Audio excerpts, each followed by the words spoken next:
મૃદુકાય સમુદાય જેમ વાત થઈ હતી એ બીજા નંબરે આવતો સૌથી મોટો સમુદાય છે. 3 સમુદાયો તમારે એટલીસ્ટ યાદ રાખવાના છે. પહેલો છે સંધિપાદ, બીજો છે મૃદુકાય અને ત્રીજો આવે છે પ્રજીવ, જે એક કોષી પ્રકારના પ્રથમ એવા પ્રાણી સજીવોમાં આપણે કન્સિડર કરીને સ્ટડી કરી ગયા. મૃદુકાયની ખાસિયત એ છે કે તેઓનું જે કાય છે, શરીર છે તે એકદમ મૃદુ હોય, પોચું હોય છે, પરંતુ શરીરની ફરતે શેલ આવેલું હોય અને જે શેલ છે તે લાક્ષણિક રીતે કેલ્શિયમ કાર્બોનેટનું બનેલું, અને આની સૌથી મોટી વિશેષતા છે. કારણ કે અંદરની તરફ જે શરીર જુઓ છો તે એકદમ સોફ્ટ હોય, મૃદુ હોય, પણ બહારની તરફ એક કવચ સ્વરૂપે તે શેલ ધરાવે, શંખ જેવી રચના ધરાવે, અને એ કેલ્શિયમ કાર્બોનેટ મટીરિયલનું બનેલું હોય છે. મોટા ભાગે તેઓ પાણીમાં જોવા મળે, કેટલાક જમીન પર બી જોવા મળે છે. અને જે રીતે હિસ્ટ્રી આપણે ડિસ્કસ કરતા આવ્યા છીએ, તો મોલસ્કા મૃદુકાયનું શબ્દ પ્રયોજન સૌપ્રથમ જોન્સ્ટન નામના વૈજ્ઞાનિક દ્વારા થયું. તો જેટલા સમુદાય અત્યાર સુધી ચાલ્યા, દરેક જગ્યાએ આપણે કોઈના કોઈ સાયન્ટિસ્ટને ડિસ્કસ કરતા આવ્યા કે ભાઈ તેણે સૌપ્રથમ આ પ્રકારના પ્રાણીઓનું શબ્દ પ્રયોજન કર્યું, અથવા તો તેમને નામ આપ્યું, અથવા તો તેઓની શોધ કરી. તો જોન્સ્ટન જે છે તે તમને યાદ રાખવાના છો, મોલસ્કા અથવા મૃદુકાય શબ્દ આપનાર વૈજ્ઞાનિક તરીકે. મૃદુકાય પ્રાણીઓનો ખાલી અભ્યાસ તમે કરતા હોય તો એને એક સરસ નામ આપવામાં આવે છે મેલેકોલોજી. શું કહેવાય બેટા? મેલેકોલોજી. મેલેકો છે ને એ મૃદુકાયની એટલે કે મોલસ્કા વર્ડ પરથી શબ્દ બન્યો, અને લોજી તો તમને ખબર જ છે, તેનો મતલબ થાય છે અભ્યાસ. ઇવન જ્યારે ફ્યુચરમાં આપણે મૃદુકાય દ્વારા થતી કોઈ ક્રિયા અથવા ઘટના પર ડિસ્કશન કરીશું ને, તો એમાં મેલેકો વર્ડ આવ્યા જ કરશે. આપણે વનસ્પતિમાં પ્રજનનનું ચેપ્ટર સ્ટડી કરીશું 12th માં, એમાં મૃદુકાય પણ પરાગનયનમાં ભાગ લે એવું એક થિયરી છે આપણી પાસે. પરાગનયન વિશે તમને આઈડિયા છે કે નર પુષ્પ પરથી માદા પુષ્પ સુધી પરાગ ગરજનું જે ટ્રાન્સફર થાય છે તેને શું કહેવાય? પરાગનયન. હવે પરાગનયન છે ને ઘણા બધા પ્રકારના પ્રાણીઓ કરી શકે, તો એમાં કેટલાક ક્યારેક મૃદુકાય પણ ભાગ લે.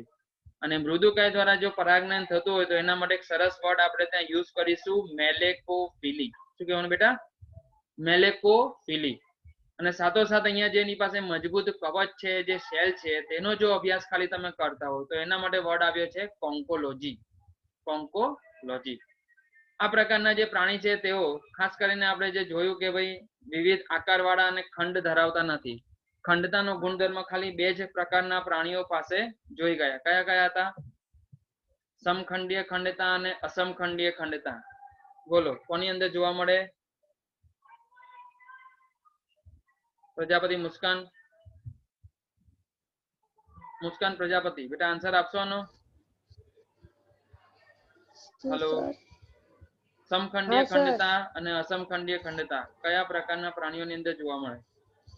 ખાલી બે જ પ્રકારના સમુદાય છે જેની અંદર ખંડતાનો કોન્સેપ્ટ આવે. જો એક તો આપણે સંધિપાત જોઈ ગયા જેની અંદર અસમખંડીય આવે, અને જે આગળ હતું નુપુર એમાં સમખંડીય ખંડતા આવે.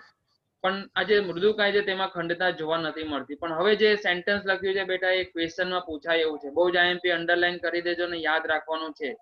નિયોપિલિના. નિયોપિલિના આ મૃદુકાય સમુદાયનું એક પ્રાણી છે જેની અંદર અપવાદ રૂપે ખંડતા જોવા મળે છે. એટલે આ એક બહુ ઇમ્પોર્ટન્ટ ક્વેશ્ચન આપણી માટે બની શકે, કારણ કે અપવાદ છે. બીજા બધા જે મૃદુકાય છે તેઓ ખંડતા નથી દર્શાવતા, પણ એક નિયોપિલિના એક માત્ર પ્રાણી છે આ સમુદાયનું જેની અંદર ખંડતા જોવા મળે છે. સમમિતિની રીતે જોવા જાવ તો દ્વિપાર્શ્વીય સમમિતિ ધરાવે છે. કેટલાકની અંદર અસમમિતિ પણ જોવા મળે, જેમાં ગોકળગાયનું ઉદાહરણ આપણે લઈ શકીએ. ગોકળગાય તમે જોઈ છે બધાએ, તો એનો જે બોડીનો પશ્ચ ભાગ છે તમે જો છો એકદમ ગૂંચળામય હોય, અને એ ગૂંચળામય હોવાને કારણે તેની અંદર અસમમિતીય શું કહેવાય દ્વિપાર્શ્વીય અસંમતિ જોવા મળે છે. તેમાં સમમિતિ દ્વિપાર્શ્વીય પ્રકારની હોતી નથી. તો એ પણ આપણે એક અપવાદ તરીકે લઈ શકીએ. સ્વાભાવિક છે, આ પણ અંગ તંત્ર સ્તરીય આયોજન ધરાવે. ત્રિગર્ભ સ્તરીય આયોજન હોવાનું જ છે. દ્વિગર્ભ સ્તરીય આયોજન છેલ્લે કોની અંદર જોયેલું? દ્વિગર્ભ સ્તરીય આયોજન છેલ્લે કોની અંદર જોવા મળેલું? છેલ્લા કહો કે પહેલા કહો, એક જ સમુદાય હતું આપણી પાસે જેની અંદર દ્વિગર્ભ સ્તરીય આયોજન જોવા મળે. કોઈ આન્સર આપશે એનો? એકમાત્ર સમુદાય જેની અંદર દ્વિગર્ભ સ્તરીય આયોજન જોવા મળે છે. બહુ પુઅર રીડિંગ છે બેટા, આ રીતે તમે નીટ ક્રેશ નહીં કરી શકો, બધું યાદ રહેવું જોઈએ. કોઈને આન્સર આપો છે આનો? હેલો, યસ ઓર નો? પૃથુકૃમિ, કોષ્ઠાંત્રી. કોષ્ઠાંત્રી આવે ખાલી, જે એક જ માત્ર એવું સમુદાય છે જેમાં છેલ્લી વાર આપણે શું જોયેલું, દ્વિગર્ભસ્તરી આયોજન, કારણ કે ખાલી 2 જ ગર્ભસ્તર હતા, વચ્ચેનું જે મધ્ય ગર્ભસ્તર હોય ને તે તેની અંદર હોતું નથી. જઈએ મુખ્ય લક્ષણો પર વાત કરીએ તો શરીરની ફરતે જે કેલ્શિયમ કાર્બોનેટનું કવચ હોય, સંવેદી અંગો આની પાસે પણ મોજૂદ છે. સંવેદી અંગો પ્રથમવાર આપણે ડિસ્કસ કરવાનું શરૂ કર્યું હમણાં સંધિપાત સમુદાયથી. તેની અંદર એક સરસ આપણે જોઈ ગયા હતા સ્થિત કોષ્ઠ. સ્થિત કોષ્ઠ વિશે કોઈ કહેશે શા કામ માટે હોય છે તે? સંધિપાતની અંદર જોવા મળતું એક સંવેદી અંગ સ્થિત કોષ્ઠ શા માટે હોય છે? સંતુલન માટે. વેરી ગુડ, શરીરના સંતુલનની જાળવણી માટે હોય. અહીંયા જો સંવેદી અંગો પર તમે નજર નાખો તો એમાં આંખો જોવા મળે છે, શીર્ષ જે હોય છે તેની પર સૂત્રાંગો મોજૂદ હોય છે. આ સૂત્રાંગો છે તેને ખોરાકના શોધખોળની દિશા સૂચવવામાં મદદરૂપ બને છે અથવા તેના માટેનું સેન્સેશન આપે છે. તેના બોડીની અંદર જુઓ તો એના બોડીને 3 પાર્ટમાં ડિવાઈડ કરવામાં આવે છે. આગળ જે જોવા મળે શીર્ષ, પાછળ જે જોવા મળે છે એને વાઇસરલ હમ્પ કહેવાય છે, જે શરીરનો મોટો ભાગ છે, જેને આપણી ભાષામાં છે ને ઉદર ગુહા કહી શકો. પણ અહીંયા ઉદર ગુહા શબ્દ ન યુઝ કરતા તેને અંતરાલી દ્રવ્ય અથવા તો અંગ્રેજીમાં કહીએ તો હમ્પ તરીકે ઓળખવામાં આવે છે. અને નીચે પ્રચલન માટે એક સ્નાયુલ પગ જોવા મળે, જેને મસ્ક્યુલર ફૂટ તરીકે પણ ઓળખવામાં આવે છે. પ્રચલન માટે વક્ષ સ્નાયુમય પાદ. સ્નાયુમય પાદ મતલબ કે મસ્ક્યુલર ફૂટ. તે ચામડીનું પાતળું ભરાવદાર ગડીમય કે પોચું અને થોડું છિદ્રાળું સ્તર ધરાવતું આવરણ હોય છે. તે હમ્પ અને પ્રાવર વચ્ચેની જે જગ્યા છે તેને પ્રાવર ગુહા કહેવામાં આવે છે. આ પ્રાવર ગુહા કદી નહીં ભૂલશું, એ બહુ જ ઇમ્પોર્ટન્ટ કેરેક્ટર માનવામાં આવે છે આ મૃદુકાય સમુદાયનું. કારણ કે તમને યાદ હશે આપણે જે આગળ સછિદ્ર સમુદાયમાં જલ નલિકા તંત્રની વાત કરી હતી. કારણ કે તે એવું છે ને જે મોટાભાગની દેહધાર્મિક ક્રિયા થવા માટેનું પ્લેટફોર્મ પૂરું પાડે, જેની અંદર મોટાભાગની દેહધાર્મિક ક્રિયાઓ આસાનીથી સરળતાથી થઈ શકે. તો અહીંયા જે મેન્ટલ કેવિટી છે અથવા એને જે કીધું છે કે પીલિયા કેવિટી, લાઈક પ્રાવર ગુહા તરીકે ગુજરાતીમાં તમે કહી શકો, પણ અંગ્રેજી વર્ડ જે હું બોલ્યો તે પણ નોંધી લેશું. શું બોલ્યો? મેન્ટલ કેવિટીનો સિમ્પલ ગુજરાતી મિનિંગ કરી દઈએ ગુહા. તો જે પ્રાવર ગુહા છે એના માટે સમાનાર્થી શબ્દ આપણે યાદ રાખીશું. કયા છે? મેન્ટલ ગુહા. બીજો એક વર્ડ છે પીલિયા. પીલિયા ગુહા, પીલિયા કેવિટી તરીકે પણ ઓળખવામાં આવે છે. અને આ મેન્ટલ કેવિટી વાળો ક્વેશ્ચન જે પૂછાઈ શકે છે વારે વારે, કારણ કે યાદ રાખશું મેન્ટલ કેવિટી શબ્દ આવે, પ્રાવર ગુહા શબ્દ આવે એટલે માત્ર યાદ આવવું જોઈએ તમને મૃદુકાય સમુદાય. તો એની અંદર દેહકોષની જો વાત કરીએ તો તે કમ્પેરેટિવલી ઘટેલું હોય, મતલબ કે ઓછું ડેવલપ હોય છે. હૃદય જોવા મળે છે લાક્ષણિક રીતે. હૃદય આપણે પ્રથમવાર જોવાનું શરૂ કર્યું છે સંધિપાતથી. જો કે એમાં એવું ડિસ્કશન થયું કે તે ખંડયુક્ત હોય છે, ઘણા બધા ખંડોનું બનેલું હોય. મૂત્રપિંડો, બહુ સરસ ડિસ્કશન છે બેટા મૂત્રપિંડ પર. અહીંયા આ ક્વેશ્ચન પણ વારે વારે જે પૂછાયા કરે છે એ મૂત્રપિંડમાં પ્રથમવાર મૂત્રપિંડ અહીંયાથી જોવા મળ્યું. હવે મૂત્રપિંડ વિશે તમે શું જાણો છો એ પહેલા તો મને જણાવો. જે મનુષ્યનું ઉત્સર્જન અંગ છે તે મૂત્રપિંડ છે. અત્યાર સુધી મૂત્રપિંડ વર્ડ કશે આવ્યો? આગળના જે સમુદાયના પ્રાણીઓ જોઈ ગયા, દરેક જગ્યાએ ઉત્સર્જન માટે કોઈ સ્પેસિફિક રચના હતી, પણ મૂત્રપિંડ વર્ડ આપણે કશે યુઝ કર્યો નથી. આપણે જ્યોતકોષો જોઈ ગયા, માલ્પીગિયન નલિકા જોઈ ગયા, પછી ઉત્સર્ગ નલિકા જોઈ ગયા, પણ કશે મૂત્રપિંડ વર્ડ નથી યુઝ કર્યો. તો મૂત્રપિંડ પ્રથમવાર અહીંયા આવ્યું. જો કે આના પછીના સમુદાયમાં તમે જોશો ને તો મૂત્રપિંડ જતું રહેશે. તો આવ્યું તો એકદમ પહેલે ચપ્પળ ફાड़ के आ गया, फिर वापस वो एब्सेंट भी हो गया. તો અહીં જે પહેલી વાર લાક્ષણિક રીતે આવું એકદમ વિકસિત પ્રકારનું મૂત્રપિંડ જોવા મળ્યું હોય એવું આ સમુદાય જે કહ્યું છે મૃદુકાય. સાથોસાથ જનન પિંડો પણ જોવા મળ્યા. જનન પિંડો જે નર અને માદામાં ક્રમિક આપણે શુક્રપિંડ અને અંડપિંડ તરીકે ઓળખીએ છીએ તેનું પણ નિર્માણ થયેલું જોવા મળ્યું, જે પછીના પાછા સમુદાયોમાં ગેરહાજર થઈ ગયું હતું. જેવો કિસ્સો આપણે પેલા બંધ પરિવહન તંત્રનો લાવ્યા હતા ને, કે બંધ પરિવહન તંત્ર પ્રથમવાર નુપુરકમાં જોવા મળ્યું પણ પછી પાછું બંધ જતું રહ્યું અને ખુલ્લા પ્રકારનું આવી ગયું. તો આપણા બે સમુદાય જે અહીંયા સ્ટડી કરી રહ્યા છે, મૃદુકાયમાં પણ ખુલ્લું હતું અને સંધિપાતમાં પણ ખુલ્લું, ને હવે પછીના આગળના સમુદાયોમાં આપણે પાછું બંધ પ્રકારનું પરિવહન લાવી દઈશું.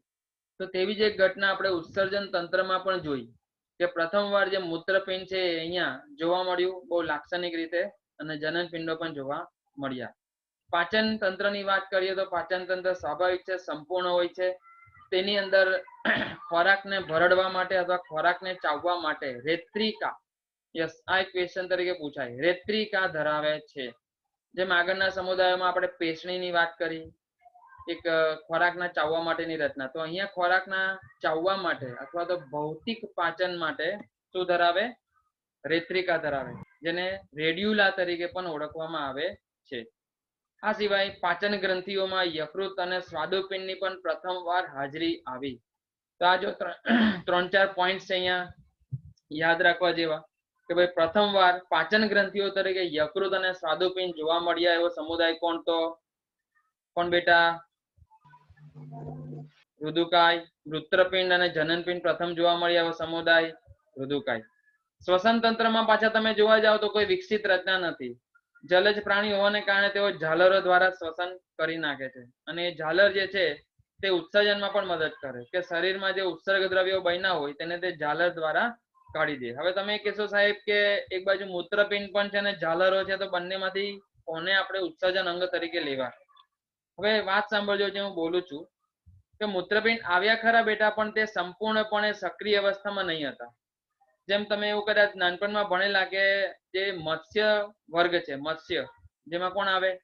માછલીઓ આવે, દરિયાઈ માછલીઓ, મીઠા પાણીની માછલીઓ. તો માછલીઓ પાસે પણ મૂત્રપિંડ છે, અને માછલીઓ તો આમ રુદુકાય કરતા ઘણા વિકસિત પ્રાણીઓ કહેવાય. તો એ માછલીઓ પાસે મૂત્રપિંડ છે, પણ છતાં એ મૂત્રપિંડોનો તે સક્રિય યુઝ કરતા નથી પોતાના ઉત્સર્જન અંગોને બહાર છોડવા માટે અથવા મુક્ત કરવા માટે. તેઓ પણ પોતાના ઝાલરોનો અથવા તો પોતાની શરીર દિવાલનો ઉપયોગ કરે છે ઉત્સર્જન માટે. જે ઉત્સર્ગ દ્રવ્યો બને છે તેનો નિકાલ કરવા માટે. મતલબ કે સક્રિય રીતે મૂત્રપિંડો એમાં સમાવેશ પામતા નથી અથવા તો ઇન્વોલ્વ થતા નથી. તો એ જ વસ્તુ અહીં પણ છે આપણા કોની અંદર? રુદુકાયની અંદર, કે ભાઈ ઉત્સર્જન ઝાલર દ્વારા તે કમ્પ્લીટ કરી દે છે, રાઈટ. અને પાણીમાં જે વસતા સજીવો છે સ્ટ્રિક્ટલી ઝાલરો દ્વારા શ્વસન દર્શાવશે. બીજું વાત છે પરિવહન તંત્ર સંદર્ભી છે, તો સ્વાભાવિક છે ખુલ્લું ધરાવે છે. પૃષ્ઠ સ્પંદનયુક્ત હૃદય જોવા મળે છે, કારણ કે હૃદયની જે હાજરી છે તે પૃષ્ઠ બાજુએ જોવા મળે. આ પણ એક બહુ સરસ લક્ષણ છે. જેમ તમે મેરુદંડી સમુદાય પછી જ્યારે પરિવહન તંત્ર ડિસ્કસ કરશો તો હૃદયની હાજરી આપણે કઈ બાજુ દર્શાવશું? પૃષ્ઠ બાજુએ કે વક્ષ બાજુએ? આપણામાં કઈ બાજુ? મનુષ્યમાં કઈ બાજુ? વક્ષ બાજુએ.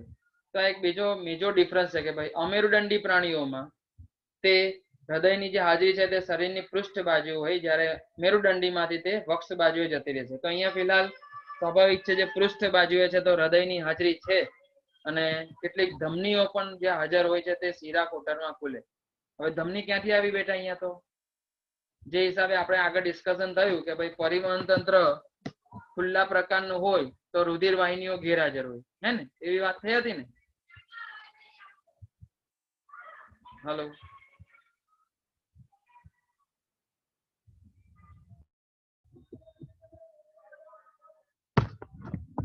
હલો, હલો, હલો, આવે છે અવાજ બેટા? યસ સર, આવે છે. યસ, ક્યાં હતા આપણે? હા, તો હું એ પૂછી રહ્યો હતો કેવી રીતે જોવા મળ્યા. શક્ય છે કે ધમની જોવા મળે? આ સેન્ટેન્સ જે લખ્યું છે એનો મતલબ કોઈ કહેશો મને? તમને ખાસ ધ્યાનથી જો ભણ્યા હોય ને તો મેં એવું ભણાવેલું કે ભાઈ પરિવહન તંત્રમાં સંપૂર્ણ ખુલ્લા પ્રકારનું અને આંશિક ખુલ્લા પ્રકારનું, એવું કઈ સ્ટડી કરાવ્યું હતું? Yes or no? Yes or no? નહીં કરે તો ના પાડ દો, તો પાછું સમજી લઈએ આપણે. આંશિક પરિવહન, આંશિક ખુલ્લું હોય ને એમાં બેટા એવું હોય ને કે રુધિર વાહિનીઓની હાજરી હોય, પણ એ છેક અંગ સુધી ન પહોંચતી હોય, એ થોડા અંતર સુધી જ જતી હોય, ને થોડા અંતર સુધી જઈને પછી સીધું એ બ્લડ જે છે, રુધિર છે ને એ ક્યાં જતું રહે? રુધિર કોટરોમાં જતું રહે. પણ સંધિપાતમાં કેવું છે ને, રુધિર વાહિની સદંતર ગેરહાજર. જેવું તે હૃદયમાંથી પમ્પિંગ થઈને નીકળે એટલે સીધું જ રુધિરના કોટરોમાં જતું રહે. પણ ખાસ કરીને મૃદુકાયમાં એવું છે કે થોડી માત્રામાં અથવા થોડી સુધી એ રુધિરનું પરિવહન આવી રુધિર વાહિનીઓ દ્વારા થાય અને પછી ત્યાંથી તે જતું રહે છે રુધિર કોટરોમાં. અને આથી આ ધમની વડ અહીંયા લખાયો છે, જેને યથાર્થ રીતે તમારે સમજવો કે આ જે ધમનીઓ છે તે કોટરોમાં ખુલી જાય. પણ અહીંયા જે બહુ લાક્ષણિક બેટા, કદાચ આ શબ્દ તમે સાંભળ્યો જ છે, એનસીઆરટી માં આવ્યો હતો કે શીર્ષપાદી. શીર્ષપાદી વિશે કઈ જાણો છો? જેને અંગ્રેજીમાં સિફાલોપોડા કહીએ છીએ. આ આવડવું જ જોઈએ. બહુ ઇમ્પોર્ટન્ટ ક્વેશ્ચન, એટલે બહુ ઇમ્પોર્ટન્ટ ક્વેશ્ચન. નહીં પૂછાય તો પૈસા પાછા. શીર્ષપાદી શબ્દ સાંભળ્યો છે? યસ ઓર નો? ના. હવે આ જો બોલું છું No, ને sir. ધ્યાન આપજો, અને લખણ કરવા જેવું લાગે તો લખી લેજો નોટબુકમાં. હવે અત્યારે આપણે ભણી રહ્યા છે મૃદુકાય સમુદાય. હવે સમુદાયની અંદર શું બીજા જૂથ ના હોય? સમુદાયની નીચે વર્ગો પણ આવે, નીચે ગોત્ર પણ આવે, પ્રજાતિઓ પણ આવે. આવે કે નહીં? પણ આપણે 12માનું સિલેબસ છે, આપણે થોડું લિમિટમાં ભણીએ, એટલે આપણે છે ને ખાલી ફોકસ કોના પર કરી રહ્યા છે? સમુદાય પર કરી રહ્યા. અને આગળનો અભ્યાસ અત્યારે આપણે કરવાનો નથી. એ પછી જ્યારે તમે આગળ કોઈ ઝુઓલોજીમાં માસ્ટરી ડિગ્રી કરવા જાઓ છો તો એમાં હજુ ઊંડાણમાં ભણવામાં આવશે. હવે આ જે સમુદાય છે એની અંદર પાછો એક વર્ગ છે જેનું નામ છે શીર્ષપાદી. તમે ઓક્ટોપસ જોયું? ઓક્ટોપસ કેવું દેખાય? એના પગ ક્યાં હોય છે? એના શીર્ષની આજુબાજુ હોય છે. બસ, તો એ ઓક્ટોપસ છે ને શીર્ષપાદી છે. હવે છે મૃદુકાય, પણ મૃદુકાયમાં હવે પછી તમે શંખ જોયો? શંખ કોળીઓ રમતા હતા ને નાનપણમાં. કોળી શું છે? કોળી આ પ્રાણી હતું. કોળી જ્યારે તે દરિયામાં હતું ત્યારે મૃદુકાય પ્રાણી હતું. પછી એની અંદરનું જે પ્રાણી મૃદુકાય શરીર ધરાવતું હતું એ મરી ગયું, ને પછી એની ફરતેનું જે કવચ છે તે રહી ગયું, જેને તમે કોળી તરીકે રમવામાં અથવા આપણે જે રમતોમાં ઇસ્તેમાલ કરીએ છીએ. હવે એને અને શીર્ષપાદને કોઈ લેવા દેવા છે? તમને લાગે એવું? ઓક્ટોપસ નું બંધારણ જુઓ અને કોળીનું બંધારણ જુઓ, અલગ છે ને? હવે ઓક્ટોપસ એવા છે ને આ મૃદુકાયમાં આવે, કારણ કે શરીરની આંતરિક રચનાઓ તમે જોવા ગયા, અંદરના દેહધાર્મિક તંત્રો જોવા ગયા ને, તો એ ઘણા ખરા અંશે જે મૃદુકાયની અંદર જોવા મળે ને બધું એની અંદર જોવા મળે. પણ ખાસ લક્ષણ તરીકે યાદ રાખવાનું કે તેઓના શીર્ષની ફરતે છે ને પગ ધરાવે. તો એવા જે મૃદુકાય છે ને તેનો એક વર્ગ અલગ કરી દેવામાં આવ્યો અને તેને નામ આપવામાં આવ્યું શીર્ષપાદી પ્રકારના મૃદુકાય. શું કહેવાનું બેટા? શીર્ષપાદી પ્રકારના મૃદુકાય. અને શીર્ષપાદી અંગ્રેજીમાં કહેવાય સિફાલોપોડા. ક્વેશ્ચન પૂછાય છે, નહીં ધ્યાન આપ્યું તો ભોગવશો તમે. યાદ રાખો, બોલું છું લખજો. અને આ શીર્ષપાદી એવો વર્ગ છે મૃદુકાયનો જેની અંદર અપવાદ રૂપે બંધ પરિવહન તંત્ર જોવા મળે. બેટા કેવું જોવા મળે? બંધ.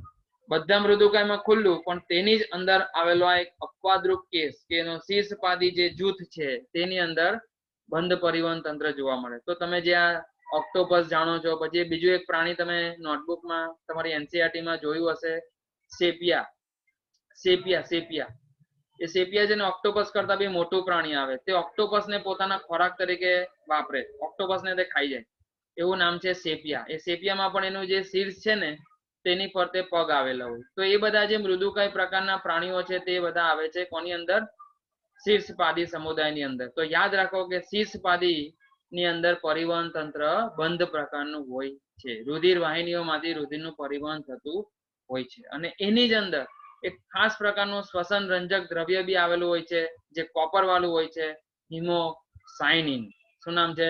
હિમોસાયનિન, જે શ્વસન રંજક દ્રવ્ય તરીકે હોય છે. આપણી અંદર કયું હોય છે શ્વસન રંજક દ્રવ્ય? મનુષ્યમાં શ્વસન રંજક દ્રવ્ય હિમોગ્લોબિન. ઓકે. અને સંધિપાદમાં કશે ભણેલા આપણે હિમોસાયનિન? સંધિપાદમાં બી કશે હિમોસાયનિન ની વાત કરી હતી. કોની અંદર હોય લાક્ષણિક રીતે? કોઈ કે તો મજા આવી જાય. ચલો, સંધિપાદમાં એક જ પ્રાણી હતું જેની અંદર આપણે ખાસ કરીને કોપર યુક્ત એવું સ્પેસિફાય પણ કરેલું. ઝીંગો. કોણ હતું? કીટકોમાં દરેક જગ્યાએ નહીં જોવા મળે બેટા. કીટકમાં નહીં આવે. કીટકમાં તો સફેદ રંગનું હતું એવું વાત થયેલી આપણી, કારણ કે એની અંદર શું થાય? લસિકા અને રુધિર ભેગા થઈ જાય એટલે એ તો સફેદ પડતું રંગનું જોવા મળે. પણ ઝીંગો જે હતું પ્રાણી, દરિયાઈ સંધિપાદ, તેની અંદર હિમોસાયનિન જોવા મળે. ઉત્સર્જન તંત્ર જે વાત કરીએ આગળ કે મૂત્રપિંડ તરીકે અંદર વિકાસ થયેલો હોય છે ઉત્સર્જન અંગોનો. અને આ જે મૂત્રપિંડ હોય છે ને તે મધ્યવૃક્ક પ્રકારના હોય. હવે મધ્યવૃક્ક એટલે શું? તો આના વિશે આગળ ડિસ્કશન થયું હતું. આગળ એકવાર આપણું અગ્રવૃક્ક, મધ્યવૃક્ક અને પશ્ચવૃક્ક, આ શબ્દોથી તમે પરિચિત છો? યસ ઓર નો? ચલો ફાસ્ટ આન્સર આપો. યસ તો યસ ઓર નો તો નો. અગ્રવૃક્ક, મધ્યવૃક્ક અને પશ્ચવૃક્ક? Yes or no? हेलो, बोलेगा कोई? नो। हाँ ऐसे बोलो ना तो समझ में आया ना, मैं आगे कैसे बढ़ूंगा वरना. હવે તમે તમારું મૂત્રપિંડ જોયું છે? જોયું થોડું સાહેબ, Yes. થોડું બહાર કાઢીને જોવાના. પણ તમે ભણ્યા છો ને 9મા 10મામાં આવેલું. મને કહો હા, એટલે જોયેલું. હા. મૂત્રપિંડની અંદરના બંધારણીય લાક્ષણિક એકમો એટલે શું? તો નેફ્રોન, મૂત્રપિંડ નલિકા. બરાબર. આ મૂત્રપિંડ નલિકામાં કયા કયા ભાગો તમે ભણેલા? બાઉમેનની કોથળી ભણેલા ને? નિકટવર્તી ગુચરામય નલિકા, હેન્લેનું પાસ, દૂરસ્થ ગુચરામય નલિકા. હવે આ તો બધું છે ને તમારી અંદર જ હોય. તમારી આગળના જે પ્રાણીઓ છે જેની અંદર મૂત્રપિંડ છે, પણ મૂત્રપિંડના વિકાસ બધી જગ્યાએ અલગ અલગ હોય. તો હવે 3 પ્રકારના ભણાવું છું, એ 3 લખી દેજો અને યાદ રાખવાના છે. અગ્રવૃક્ક કોને કહેવાય? તો અગ્રવૃક્ક મૂત્રપિંડમાં મૂત્રપિંડ નલિકા સીધી હોય, ખાલી સીધી હોય, એની અંદર કોઈ પ્રકારનું વિભેદન જોવા મળે નહીં. મધ્યવૃક્ક પ્રકારના મૂત્રપિંડમાં જે મૂત્રપિંડ નલિકા હોય ને તેના આગળના છેડે બાઉલ જેવી કોથળી જોવા મળે, જેને કીધું છે નામ આપણે આયરુઆ. શું? બાઉમેનની કોથળી. બરાબર. એટલે એ નવી વસ્તુ આવી કે નહીં? તો બાઉમેનની કોથળી જોવા મળે ખાલી, અને નીચેની મૂત્રપિંડ નલિકા જો સળંગ હોય તો એને નામ આપવાનું મધ્યવૃક્ક. અને જે ત્રીજા પ્રકારના છે, જે સૌથી વિકસિત અને જટિલ પ્રકારના કહેવાય, તે છે પશ્ચવૃક્ક. અને જે આપણી અંદર જોવા મળે કે જેમાં મૂત્રપિંડ નલિકા ઘણા બધા ખંડોમાં વિભેદિત થયેલી હોય, જેમાં બાઉમેનની કોથળી પણ હોય, નિકટવર્તી ગુચરામય નલિકા હોય, હેન્લેનો પાસ હોય, દૂરસ્થ ગુચરામય નલિકા હોય અને સંગ્રહણ નલિકા પણ હોય. તો આ રીતે મૂત્રપિંડના પણ વિકાસના અલગ અલગ જે સ્તરો છે એના આધારે 3 પ્રકારના મૂત્રપિંડ પ્રાણીઓમાં હાજર જોવા મળે છે. અગ્રવૃક્ક, જેને પ્રોટોનેફ્રિક પ્રકારની મૂત્રપિંડ કહેવાનું, મધ્યવૃક્ક, જેને મેટાનેફ્રિક પ્રકારનું મૂત્રપિંડ કહેવાનું, સોરી મેઝોનેફ્રિક પ્રકારનું કહેવાનું, અને છેલ્લું આવે છે પશ્ચવૃક્ક, જેને કહેવાનું મેટાનેફ્રિક પ્રકારનું મૂત્રપિંડ. તો આ જે 3 શબ્દો તમને જણાવે એમાં કોઈને કઈ ડાઉટ છે કશે? સર મધ્યનું ફરીથી બોલો તો એકવાર. મધ્યવૃક્કમાં છે ને મૂત્રપિંડ નલિકા હોય બેટા, એની આગળ ખાલી એક રચના જોવા મળે, કઈ? બાઉમેનની કોથળી, બીજું કઈ જોવા મળે નહીં. બરાબર. પણ બાઉમેનની કોથળી એક નવી વસ્તુ તો આવી ને. જે આગળ અગ્રવૃક્ક પ્રકારની મેં તમને કીધું, એમાં મૂત્રપિંડ હોય ને મૂત્રપિંડ અંદર જે મૂત્રપિંડ નલિકાઓ જોવા મળે તે સીધી અને સળંગ હોય, એમાં કોઈ વિભેદન હોતું નથી. જો કે કામ કરે, પણ કામ સાથે આપણે કોઈ લેવા દેવા નથી. તેની અંદર જે રચના છે એ રચના આ રીતે જટિલ બનવી જોઈએ. તો એના હિસાબે 3 કેટેગરી મૂત્રપિંડની આપણે આગળ પણ સ્ટડી કરવાની છે. હમણાં મેં સમજાવી લીધું. આગળના સમુદાયો ભણાવે એટલે ડાયરેક્ટ ડિસ્કશન આવશે કે ભાઈ આવું છે ને તેવું છે. હલો હલો હલો, અવાજ આવે છે? Yes. Yes, sir. Screen Yes, દેખાય છે? sir. સ્ક્રીન? હા, sir. હા દેખાય છે સર. યસ. તો સમજ પડી? હજુ કોઈને હા, ડાઉટ હોય તો દેખાય છે. પૂછી લો. નહીં, કારણ કે ડાઉટ રહી જશે તો આગળના સમુદાયમાં સમજવામાં તકલીફ પડશે. એકચ્યુઅલી મૂત્રપિંડ હવે ચાલુ કરી દીધા છે. આ સમુદાયથી મૂત્રપિંડ આવી ગયા, તો મૂત્રપિંડમાં બી 3 કેટેગરીના મૂત્રપિંડ વિકાસના સ્તરે આપણે જોશું અલગ અલગ. અત્યારે આવ્યા તો ડાયરેક્ટ ચપ્પડ ફાડકે આવ્યા છે એવું મેં કીધું ને. એટલે આને આમ તો કયું આપવું જોઈતું હતું? જો સરળથી જટિલ તરફ જવા માંગતા હતા આપણે, તો આને કયું મળવું જોઈતું હતું? કયું મળવું જોઈતું હતું? 3 પ્રકાર મેં તમને અગ્રવૃક્ક.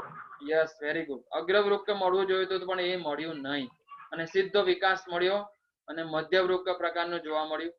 તો આ મૂત્રપિંડની અંદર જે મૂત્રપિંડ નલિકાઓ હતી એમાં બાઉમેનની કોથળી અને પાછળની મૂત્રપિંડ નલિકા જે એઝ યુઝ્યુઅલ હતી તે જોવા મળી.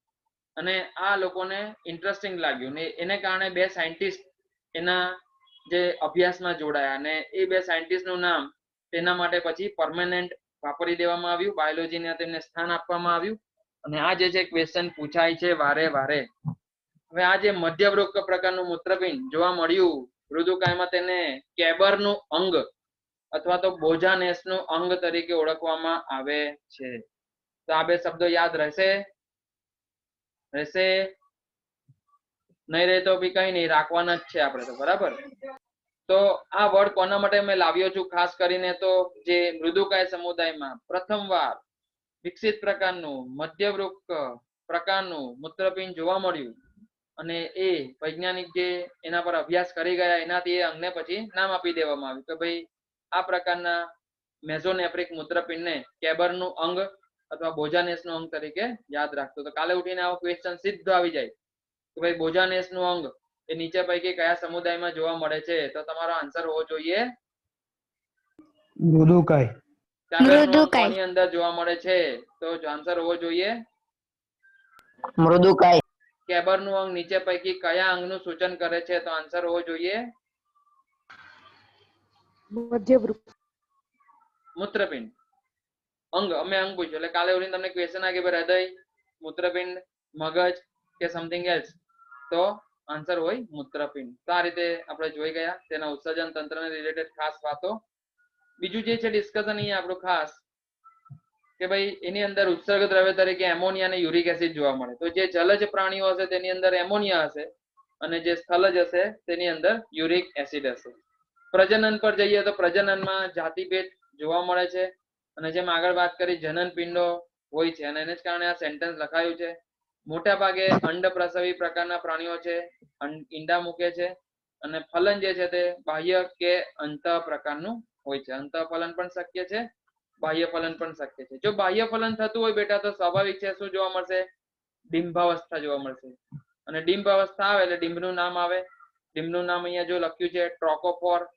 આ જ નામ આગળના સમુદાયમાં પણ યાદ રાખ્યું આપણે કારણ કે સંધિપાદનું જે ડિંભ છે એવું જ ડિંભ જોવા મળે છે મૃદુકાયનું. આથી બંનેના નામ એકદમ સેમ છે. શું નામ આપ્યું છે? ટ્રોકોફોર. શું નામ છે બેટા? ટ્રોકોફોર. ટ્રોકોફોર. યાદ રાખવાનું છે. આની અંદર જે વાત કરી બીજું સંવેદી અંગ તરીકે આંખો જોવા મળે છે. સ્થિત કોષ આની પાસે પણ હોય છે. જલેક્ષિકા. જલેક્ષિકા નામની એક યોગ્ય રીતે વિકસેલી સંવેદી અંગની રચના પણ જોવા મળે છે. બીજું એક તમે પેલું પોલ ઓયસ્ટર વિશે ભણેલા મોતી છીપ. મોતી આવે ને, મોતી બહુ કિંમતી હોય છે. મોતી, મોતી એક પ્રકારનું કયું પ્રાણી છે? આ મૃદુકાય છે. ખબર છે ને? હાલો, તો એક પ્રાણી છે આપણી પાસે ને આ ક્વેશ્ચનમાં પૂછાય છે. જોજો, ટ્રિડેકેના વંચાય છે તમને સ્ક્રીન પર.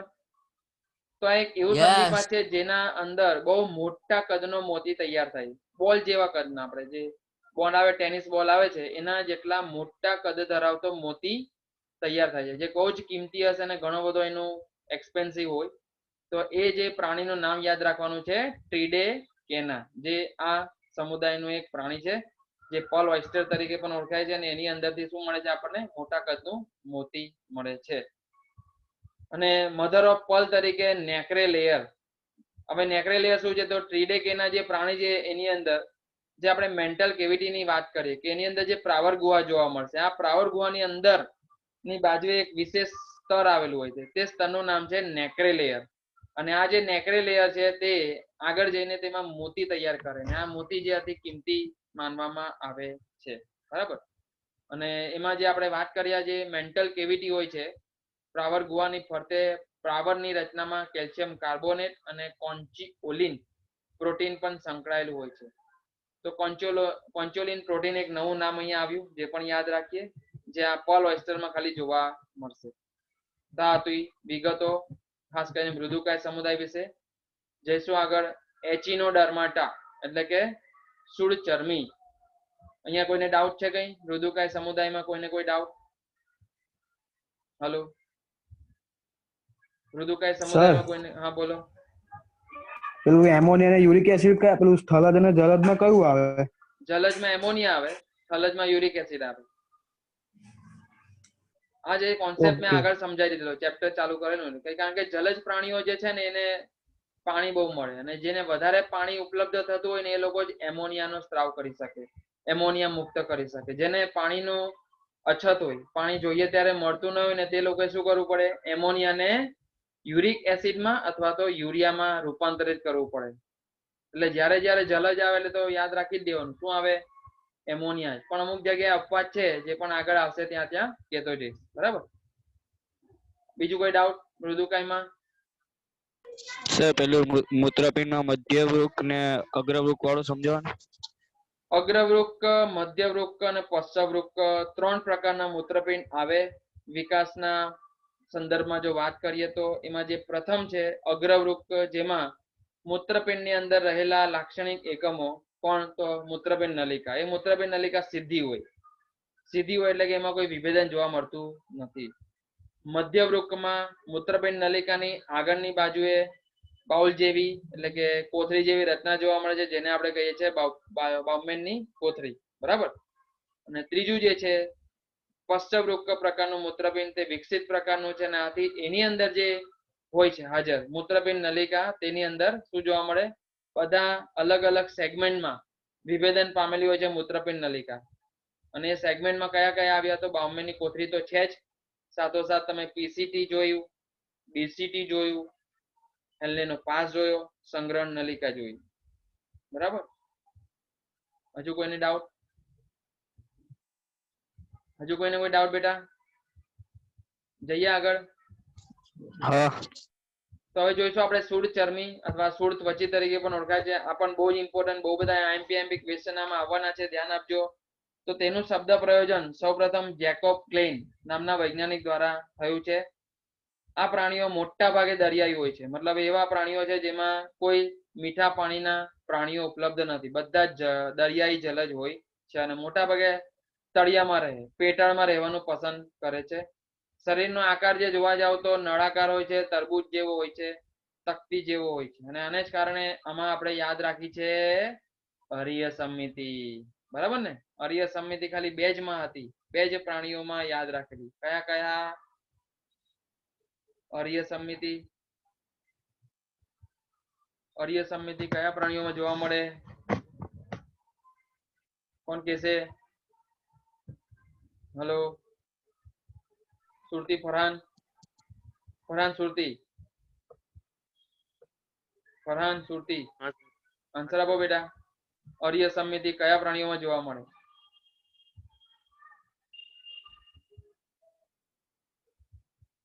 બીજું કોઈ કહેશે? બે જ જગ્યાએ વાત કરી આપણે, કોષ્ઠાંત્રીમાં અને સુરચર્મીમાં. પણ સુરચર્મીમાં ઇન્ટરેસ્ટિંગ વસ્તુ એ છે કે તેઓના જે ડિંબ હોય છે, ડિંબ પાસે દ્વિપાર્શ્વીય સમિતિ.